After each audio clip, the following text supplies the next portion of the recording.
tunaianza hadithi ya mwanzo kabisa. Tutamzungumza rawi baada ya rawi, na tutaelezea vipengele vya umuhimu ambavyo vinazingatiwa na maulama katika kufahamu watu wa hadithi.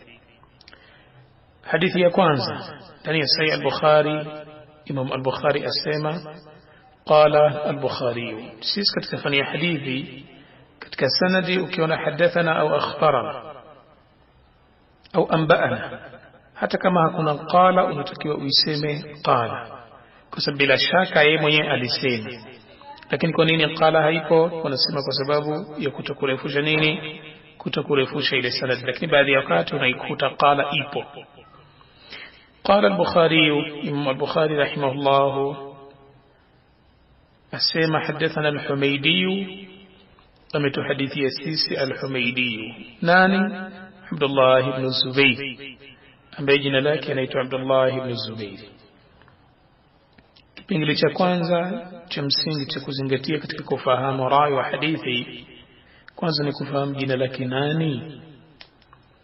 Kwa hiyo Imam al-Bukhari baada ya kusema al-Humaydi, ingawa kwa wakati wake ni maarufu al-Humaydi, anajulikana al-Humaydi ni maarufu, lakini kataja Abdullah ibn Zubairi. Kwa nini?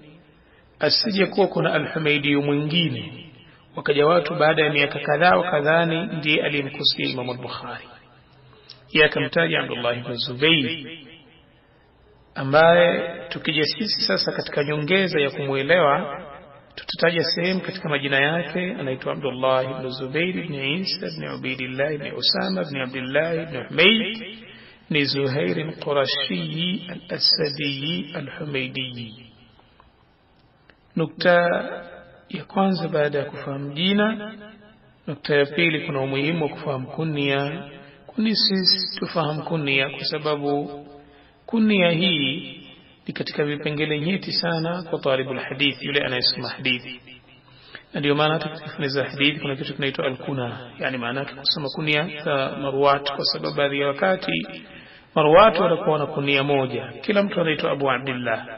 Tena baadhi ya wakati jina lake na la baba likafanana, au baadhi ya wakati majina yanafanana.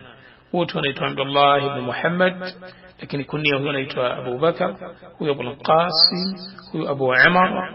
Kwa hiyo kufahamu kunia katika fani ya kusoma watu wa hadithi, umuhimu wake ni kutofautisha baina ya rawi na rawi mwingine. Abdullah ibn Zubair al-Humaydi kunia yake anaitwa Abu Bakar, kunia yake anaitwa Abu Bakar.